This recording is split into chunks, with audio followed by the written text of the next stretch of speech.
లాహోర్ వేదికగా 1930 జనవరి 26న కాంగ్రెస్ పార్టీ జాతీయ సమావేశంలో తొలిసారిగా రావి నది ఒడ్డున త్రివర్ణ పతాకం ఎగురవేసి భారతీయుల సంకల్పాన్ని బ్రిటిషర్లకు గట్టిగా వినిపించారు. జలియన్వాలా బాగ్ ఉదంతం, సుభాష్ చంద్రబోస్, జవహర్లాల్ నెహ్రూ వంటి నేతలు కాంగ్రెస్ పార్టీలో వేడి పుట్టించి పూర్ణ స్వరాజ్య తీర్మానము ప్రకటన చేయడంలో సఫలమయ్యారు. అంతటి చారిత్రక ప్రాధాన్యం ఉన్న తేదీకి చిరస్థాయి కల్పించాలన్న సదుద్దేశంతో నవభారత నిర్మాతలు మరో 2 నెలలు ఆగి 1950 జనవరి 26 నుంచి రాజ్యాంగాన్ని అమల్లోకి తెచ్చారు. అప్పటి వరకు ఉన్న బ్రిటిష్ కాలం నాటి భారత ప్రభుత్వం చట్టం రద్దయింది. జనవరి 26, 1950 నుంచి భారతదేశం సర్వసత్తాక సామ్యవాద, లౌకిక, ప్రజాస్వామ్య, గణతంత్ర రాజ్యంగా అవతరించింది.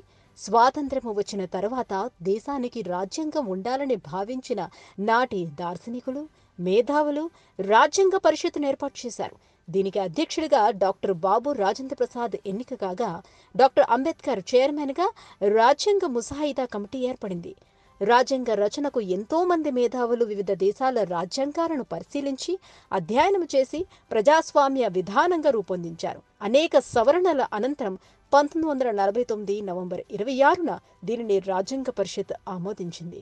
భారత రాజ్యాంగాన్ని రూపొందించుకునేందుకు 2 సంవత్సరాల 11 నెలల 18 రోజుల కాలం పట్టింది.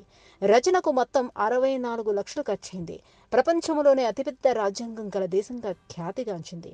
మన రాజ్యాంగంలో కుల, మత, లింగ, వర్ణ వివక్ష లేకుండా ప్రజలందరికీ ప్రాథమిక హక్కులను కల్పించారు. అలాగే ప్రతి పౌరుడు దేశ సేవకు, దేశ అభివృద్ధికి పాటుపడేలా బాధ్యతలను కలిగి ఉండాలని అందులో పొందుపరిచారు.